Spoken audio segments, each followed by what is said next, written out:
Hi, my name is Charlotte, and I'm 56 years old. I live in Northern California, and just some important points about my life are that my work was as an RN and mostly as a hospice nurse for the later part of my career. And in 2008, I became too ill myself to work anymore, and so I've been unable to do that work since 2008. But it was a work that I loved and that I gave my whole heart and soul to when I did it. And prior to what I'm about to tell you about my spiritual experiences, I was never a religious person. I was raised as an Episcopalian, but I went to a Catholic school, and by the time I was, in my later years, I would call myself an agnostic with an open mind, and that was how what I considered myself to be. In AA, it's really emphasized to seek a connection with a higher power, and I really hadn't been able to find one, but I believed that the program of AA was a higher power for me. I believed that the force of love was a higher power for me. So I tried to just live on those sources of spirituality, but it wasn't enough, but it was working. However, one day in February 2018, I decided to start meditating, and as an active member of AA for so many years, I knew how important meditation was to the development of a healthy psyche, but I just had never been able to relax enough to do it. And for some reason, in February of 2018, I just decided to lie down on my living room couch, close my eyes, deeply breathe in light, out fear, with my eyes closed and focusing on that little light that you see between your eyes when you close them. There's a little sort of a halo of light that is there. Some people, I've heard it since called the third eye. So I would focus on that, and from the very first day I did that, and I only meditated for about 10 minutes the first time, and that was that. At the end of the meditation, I felt relaxed and calm, and kind of like I had finally been able to do something that resembled meditation. Well, that night, or early the next morning, I should say, at about 2 or 3 in the morning, I was awakened for some reason, but to the feeling of the most profound, unconditional love and compassion that I had ever felt in my life. There were no visual experiences that first time, but there was just this pervasive feeling of love that was sort of being infused into me. And I found myself, I knew it was coming from a higher source, and I found myself thanking God for this beautiful love. And then it continued. So that was the beginning. And what happened over the next 2 years has been magnificent. Nothing short of magnificent. And I'm going to share, I've had over 8 experiences, but I'm going to just share a few of them.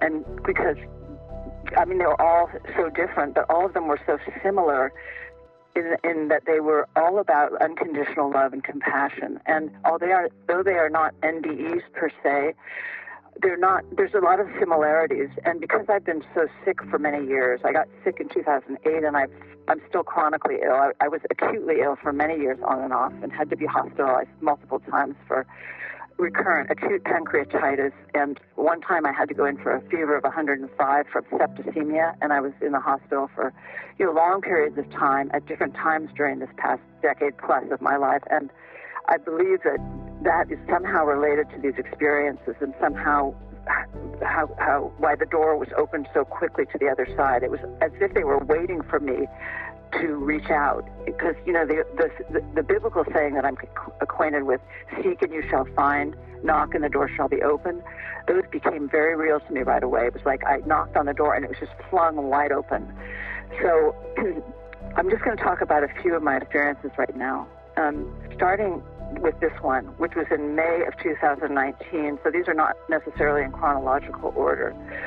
But what happened that day was literally a very brief period of meditation in the afternoon and relaxation. And I did notice that as I was doing the deep breathing in and out, the light behind my eyes would start to kind of get bigger and bigger. And that's when I knew I had made a connection. It would just start to get bigger and brighter, sort of glow more. It was like almost like a light purplish color. And And then I would just somehow I'd know I'd gotten a connection, but then I would stop meditating and nothing would happen after the meditation except the feeling of relaxation. But this night, as other nights, I was awakened at 2 or 3 in the morning. But now this is when this started to happen, was like my whole body was vibrating so intensely that I couldn't even move for 1 second I tried to sort of move my left arm, but it was gelatinous. It was a very strange sensation, but it didn't frighten me in the least.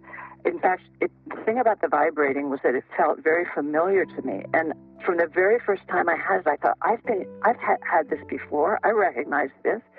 This is a very familiar feeling. And I couldn't remember where in my life I had felt it. And then I realized eventually that I hadn't felt it in this life, but I was aware of it from another realm of existence.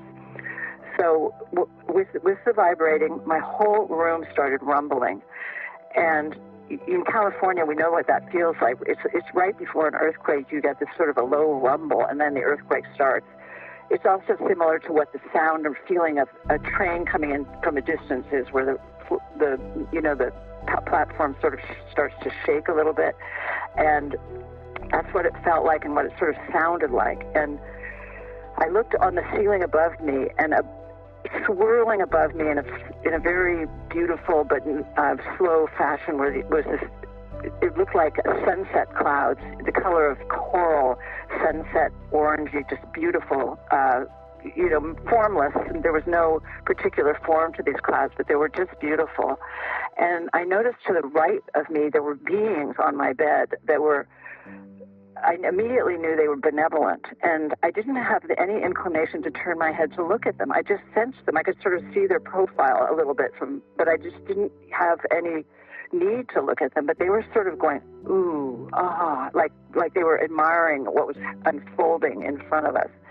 And it's very hard for me to gauge the time and, the time that these unfold during, because time changes and dimension changes. So I can't say how long it took, but the mass of sunset colored clouds gradually or quickly morphed into a ball of yellowish whitish light that was moving in sort of moving in a clockwise direction. It was kind of a spiral shape, and it hooked onto my torso in a field of energy. I could just feel it. It was just this intense energy between me and the light, and I knew it right away that the light was God. And I knew that even before the light appeared. When that indescribable power happens, like the room rumbling and the feeling like you're sitting on a jet, and on a jet just as it's about to jump off the runway, where you're sort of thrust against the back seat and your body's vibrating. That's kind of how it felt. And I just knew it was God. And with that, it was the sweetest encounter. God was conveying to me this pure unconditional love and compassion through the energy, and was speaking to me, but not through verbal words that I could hear through my ears, but through words that I could feel through my skin. It was just incredible. And what God was saying to me was, you are so sweet. You are so loved. You are wonderful. You are so sweet. It was like that. It was like me talking to a puppy in my arms. That's how it was. It was so delightful and so blissful that I started to sort of giggle. And here, I'm in my 60s. It's not like I'm a little baby being held, but I felt like that. And so that went on. And I just want to describe what I felt from God in terms of what God seemed like to me. I say he because that's what we're used to hearing, but really God, my experience of God is energy and light. However, there was something about God that reminded me of the Dalai Lama in the way that of the lightheartedness and the humor that was conveyed, not hysterical laughter or anything, but just sort of a very lighthearted, smiling kind of humor that I was able to absorb. And the whole thing was just so incredibly moving. And eventually, the light went away, and I don't know if that was 10 minutes or 20 minutes or an hour that I was in this field of energy with God, but it was somewhere in there. I don't know. And as soon as the light disappeared, my ceiling, and I say ceiling, but I really mean the universe, because the dimension changes, and so I'm not in my room anymore. I believe I know I'm in a different dimension, even though I'm still lying on my bed. And the sky just turned into this velvety black night sky, and there were thousands of stars. And just as I was sort of saying, oh, wow, how beautiful, the stars started to fade away. My room gradually returned to its normal appearance. I returned to my normal state, and everything was back to normal. And I was just lying there feeling so healed. I really have a lot of suffering from my illness in terms of nausea and pain, and that had been a particularly bad day. And for many hours after the experience, the nausea, the pain, any feeling of sickness were gone, just gone. I was warm inside. I was like glowing. And my partner, Paul, came over at 4 in the morning or so to take our dog out, Lexi. And as soon as he walked in, I said, Paul, God came to me again last night. And Paul was an atheist his entire life until I started having these experiences. And now he approaches it all with a very open mind. I would say he's a believer now, because he knows me, and he knows I would never make something up like this. So that was an experience with God. And I'm going to backtrack a little to an experience I had in July of 2018, which was in a different way as phenomenal. And what happened was, again, I was lying on my bed, and I sleep against a backrest, so I'm sort of in a sitting up position with my legs extended in front of me. And I was awakened by the feeling of hands under my thighs, just very gently. I knew they were benign. I knew they were benevolent. They were sort of they were trying to lift my legs off of the bed, and I just relaxed into it. And the next thing I knew, I was being lifted off my bed. So this would be what I would call an out-of-body experience. I was lifted off my bed, and I found myself eventually in the night sky.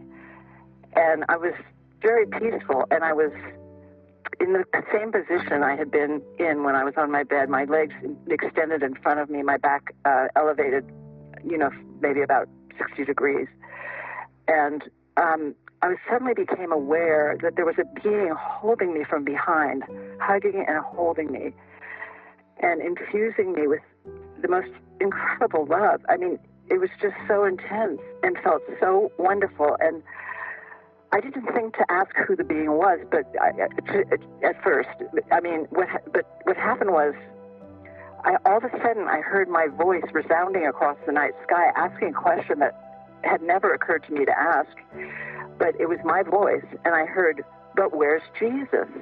And with that, the being behind me let go and appeared to my right, and so he was right next to me, looking at me. I could see his torso and his head, and what I saw was a very young-looking man who looked to me to be more African than he did to be, the Northern European version of Jesus that we are exposed to so often with the high cheekbones. This was an African-looking young man with tightly curled hair, and he did not have any facial hair, neither a beard nor a mustache, but he had the most wonderful, warm smile, and he gave me a quick wave and smiled at me so warmly, and then went back, and he was wearing like a white tunic, beige tunic top, something. I could only see his torso. And then he went back behind me, and he was holding me again from behind. And that was Jesus, and that was so mind-blowing to me. And the love that Jesus was sending through me was so, it was like it permeated. I could feel it going through my back into every cell in my being. And it was so personal. I felt like I was the only person that Jesus loved, and I was the most beloved person in the universe. And I even felt, again, I felt words. I didn't hear them, but I felt them. And he was also saying, you would say, "You are so loved." And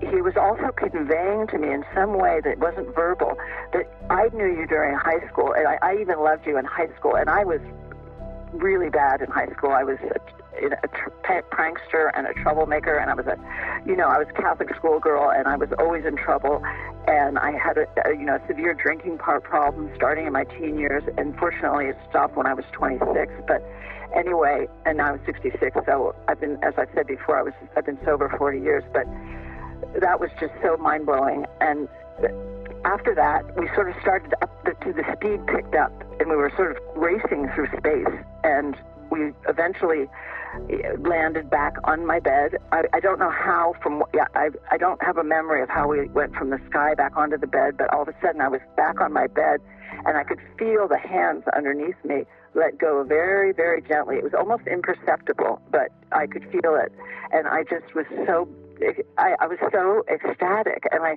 stood up, and I started getting really teary, and I said, thank you so much for all this love. I was literally crying, and anyway, that was my experience with Jesus. It was so beautiful. And until that time, like I said, I had been an agnostic with an open mind, and I hadn't really thought about Jesus much since school days, because Christianity has often been such a force for divisiveness and polarization in our world that I just didn't feel like dealing with Christianity anymore. Wasn't against it, but I just wasn't thinking about it. And I always respected Jesus as what kind of a human he was, but I never thought that he was a spiritual being or something. I just had no idea. And when I saw him, and I thought about it the next day, and in his African appearance, I just really got this desire to let more of the world know that Jesus does not look like a Nordic god. He looks more African. I mean, I really wanted to make that finding, that revelation, better known to the white supremacists of the world, because that's the Jesus that I saw. And it was wonderful and unforgettable. And just those two experiences alone, I mean, that should be enough for anybody's lifetime. And I live in these experiences every day. They have totally changed my life to the extent that I feel I'm a totally spiritual person who knows that there is, not just believes there's another side, but knows there is, knows there's God, knows there's Jesus. I don't know how it all works together, but then I'm going to talk about one more of them that happened in December of 2019, and that was another day where I had spent like 5 minutes meditating at bedtime, and I could see the light behind my eyes growing and flickering, so I had a feeling that something was going to happen, but I dozed off to sleep, and then I was awakened by the sensation of being pulled backwards and downwards by my elbows behind my bed. So it was like, it was very uncomfortable. I was being pulled backwards with my head down, and I screamed, not screamed, but I spoke loudly, and I said, "You guys are scaring me, stop." I don't know what guys they were, but it was still pitch dark in my room when that was going on. And so suddenly I was returned to my recumbent position, and just as I was, my room started to light up with these filaments and ribbons of golden white light. They were just everywhere in my room, just so beautiful, soft light, but they lit up the room in a way that was so gentle and surreal and supreme. I can't even tell you the words for those, but then in front of me appeared what looked exactly like our own sun, a small version of our sun, and it was in front of my television set, and I have a flat screen TV, as most people do now, and it blocked out most of my TV set, but I don't know how big it was, but it was facing me. It had no visual features, but I knew it was God, and you just know when it's God. And what I could feel coming toward me, it was the warmth of the sun, not heat, but warmth. The light was not blinding at all. I could look straight at it, but it was heat warming me up with unconditional love and compassion. And I keep using those words because that's what I experienced each time, so that you're almost overflowing with it. It's so intense, and it was coming at me for I don't know how long, but quite a period of time. And I could feel this smile on the sun's face, although I couldn't see any features. It was a big smile, and it was just radiating at me. And so I found myself saying, "Thank you, God, so much for all of this love." And then, again, everything faded back to normal. And so, and again, that night, too, I had that feeling of being totally healed from my physical symptoms, having had another rough day. And it went on for hours. I have not had a full healing. I never expected to. I would have liked it, of course. I would have loved it. But having been a hospice nurse for as many years as I was and witnessing as much suffering as I did, I know some people just don't get healed. I mean, I had many young patients dying of bizarre cancers and other diagnoses, and so I never expected to be healed. I hoped I would be healed, but my quality of life is not very good. I have a feeding tube in my abdomen that keeps me alive, and that's how I'm fed 90% of my food. So it's poor quality of life, but these experiences have given me such an appreciation for so many things. And so that's what I wanted to say about that. And originally, when I was going to tell my story, I was only going to talk about my spiritual experiences, but I just realized it's time for me to tell what happened to me in August of 2020, because people close to me know about it, but I didn't want to bring it into the light of day, because what happened to me was the most terrifying thing that's ever happened to me, and I've had a long life, and a lot of scary things have happened. I normally went to sleep that night, and at about 2 in the morning, my eyes weren't open yet, but I sensed that there was light in my room. It was a very dim light, but there was light, and I was just starting to think these words. I was starting to think, thank you, God, because I was going to open my eyes and expect to see some version of God, somehow, a light. Anyway, I opened my eyes, and standing to the right side of my bed, about 3 feet away from me, was a very tall young man, probably 6'5". I don't know. He was very tall, and he just generated the most evil energy, the coldest, most frightening energy. And the first words he said were, "God does not send you those stars, I do." And I was absolutely terrified, as one would be, with this total, and Paul and I don't sleep in the same room, so I was alone with this being.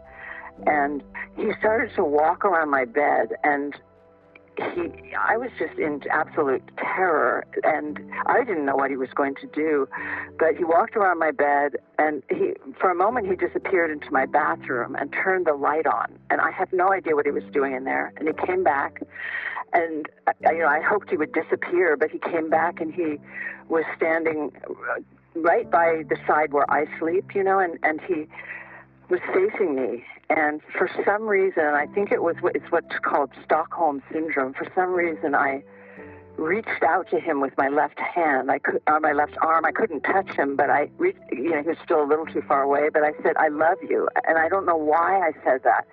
It wasn't what I would normally say to it, something that was terrifying me, but I think I was trying to please my captor, is what it was. And with that, he got the most repulsed look on his face. He just looked repulsed, and he started to fracture and disintegrate right by my closet door. And I forgot to mention that he showed me this projector. He had this projector on my bedside table, and is a small projector, and he said, "See, this is what I do it with." And, it was so rinky-dink. I mean, I just can't believe that he thinks I would have believed him. I think that, it was my frequent contact with God and the other side that upset the demons. I think that demons are around us. They're around, in the spirit world. And if they can see that somebody's developing a close rapport with God or with Jesus or whatever, they often, or not always, but they will try to destroy that. The next day is when I met with a chaplain who was very reassuring and told me the demons tend to, if you open a spiritual door, there's always the possibility that dark entities can get in there.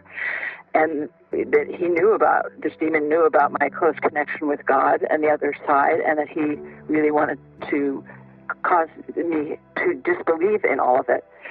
So that was that experience with the demon. And a few days later, this is so awful, but I was awakened again at 2 in the morning. This time my room was kind of light with it, and on my bed right next to me was a man dressed in very nice clothes, and he was very casual but nice clothes, like khakis and a Hawaiian shirt, and he was sitting on my bed, sort of with one leg kind of up, bent at the knee, just making himself at home on my bed. And with him was a dog, and it was a Cocker Spaniel. And I reached over to touch the dog. That was my immediate impulse, and I could feel the dog. It felt very real. But as soon as I did that, I said, I said, who are you? Are you a demon? And he looked at me very slyly, and he said, yes, I am a demon. And I said, no demons are allowed in this apartment. You have to get out of here right now, and you have to go with your dog. I don't care, go. And so he said, okay. He kind of made a light of it, said, okay. And he and the dog got off the bed, and I watched them as they walked down the little hallway toward the front door, and they got smaller and smaller, and they disappeared through the front door, not by opening it, but just walking through it. And that was, I thought, the end of them. And I had another treatment with a shaman, and I thought maybe that would help end them, and I hung a cross in my bedroom, and all sorts of things to try to ward them off. But 3 nights after that, I was awakened at 2 a.m. with legs around my body and a hand squeezing my right breast very hard, and it was terrifying, and it was excruciating pain. He was squeezing so hard, and I took my elbows and pushed backwards with all my might and said, get out of here, go away, go. And somehow it worked. I released my elbows, and he was gone, and again, just disappeared. And I never saw this one, but he was right behind me. And so these were the 3 most terrifying interactions of my life, to have demons in my bedroom and assaulting me. And so finally it tapered off. There were other pranks and weird things that they did. They would do them sometimes when they were invisible, and sometimes they would show themselves. And so since November, it's been very quiet with the demons. I haven't had any other major interactions. There have been a couple of small ones, but evidence that they're still around. But I don't even want to go into them anymore because it's been so upsetting to even have to deal with them. But I'll say that my relationship with God and with Jesus has held me through this. I pray every single day to have the demons not to let demons in my life again, not to let them in my apartment. And, unfortunately, I have not had another spiritual experience since they came, but I still know that God is there, right there. I know that they're just right there, but they're for some reason choosing not to show up right now, at least the way they had, but they still show up through actions when I pray. So that was my story with demons. It's very hard to tell about it because it's so upsetting. So my voice is quivering. I'm sorry. So that is what I wanted to say about the demons. So I want to add one more spiritually transformative experiences to what I've already recounted, and that was in October of 2018. So a few months after I had that out-of-body experience with Jesus, I was awakened one morning by that intense vibrating, my whole body vibrating, and it feeling very familiar and very beautiful, that feeling. And I knew something was going to happen, and sure enough, pretty immediately, my ceiling lit up with stars, like it had when God came, but this was before God came, so this is the first time that it really lit up like the whole universe was in my bedroom. And I was sitting up on my bed. I'd had a really bad night because my feeding tube was really hurting me and needed to be replaced, and was the following day. But that night, so I was sitting up almost like in not quite a 90-degree angle, but pretty close in my bed, sleeping. And when I was awakened by the vibrating and the stars, I suddenly realized there was a being behind me with his or her hands on my head. And there was nothing scary or terrifying or unwanted about it. It was so beautiful. And I knew it to be a benevolent, high-level being, and I think it may have been Jesus or it may have been an angel. I don't know. But because I couldn't see who it was, they were behind me. And, the wall, I'm pretty much against the wall when I'm sitting up in bed. So I don't know how they were positioned, but I told a friend of mine about it the next day, and she said, I said, here's my wall right behind me, and she said, God doesn't worry about walls, So anyway, so the hands were on top of my head, and they were stroking my head and my hair and conveying, again, I just have to say, the most beautiful unconditional love and compassion. It was so beautiful, and at one point, my dog was lying beside the bed, and the whole room was lit up like a starlit beach, and I could see her. And at some point, she made a very funny snorting sound, like that. And I don't know why. I think she knew that there was something going on here, but she wasn't quite aware, like I was. I don't know which dimension she was in. But I said to the being, I said, I'll bet you love dogs too. And with the left hand, the words came through the hand to my head. Yes, I do very much love dogs. And that was, and I'm sure all other animals too, but that wasn't the question. But anyway, so I just sat there rapturous and blissful again as the scene returned to normal. And I don't know how long that interaction lasted, but I had been filled again with the most beautiful love and compassion. It was just magnificent. So I've shared 4 out of at least 8 experiences, but I think that's probably a good place to stop now. When I was working in hospice, I had a lot of my patients and their families had very amazing spiritual connections shortly before the patient died, and often it was seeing deceased relatives coming to pick up the patient, usually a day or somewhere from 3 to 1 day before the patient died. That was such a common occurrence that we in hospice sort of expected it from, it's probably 50% of the patients, their families or the patient before they die report something like that. Also, just one particular example in hospice was a woman was taking care of her dying husband, and the night before he died, and I was their nurse, and I was their nurse, meaning I see them about 3 times a week for maybe an hour each time, but this time the husband died the next day, but the woman told me that night his room was completely dark. She was sitting right next to his bed, and he kept saying to her, turn out the light, it's too bright, the light is too bright. And she kept saying, honey, the light is out. So that's something I heard in hospice, and there were many other stories along those lines. But my own mystical experience when I was working in hospice was really fascinating, and even though I had it, I still felt like an agnostic afterward, and I don't know why. Anyway, I'll tell you what that experience was. I had a patient who was, at the time, she was 49, and she was end-stage breast cancer, and she was really wasted, and skin and bones, and bald head, and she was paralyzed from the waist down because she had a tumor on her spine as part of the metastases of her breast cancer, and she was immobilized, and I knew she was dying, getting close to the end, but the night she died, because I found out the next morning that she had died that night, I had this vision, and visions are not like dreams, even though they happen, during the night. They happen at night, and they have certain similarities to dreams, but they are so clear, so vivid, and you feel like you're awake during them. Anyway, that's how I felt.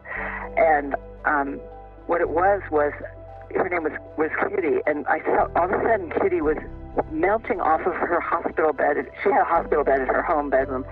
She was melting off of her hospital bed like a Salvador Dali painting, just like that, where everything looks like it's melting. And within seconds of melting, she pops up like this angel. She looked like an angelic creature. She had this full head of thick, glossy hair and very pink cheeks, and she was wearing a satiny gown of some kind, and she was floating in her room with this most beatific or, beautiful, calm, peaceful smile on her face. And again, I don't know how long my experience lasted, but I knew that was Kitty saying goodbye to me and letting me know that she was okay, because I had been looking after her for almost a year. She was our patient for a long time, and although I tried not to get too emotionally close to my patients, she and I were we really connected at a certain level. And so I felt very privileged to see her in her whole healthy state. And I asked her husband later to show me some pictures of her when she was younger, and sure enough, she had this beautiful, thick, wavy, glossy kind of chestnut-colored hair, and that's exactly what I saw, in my vision.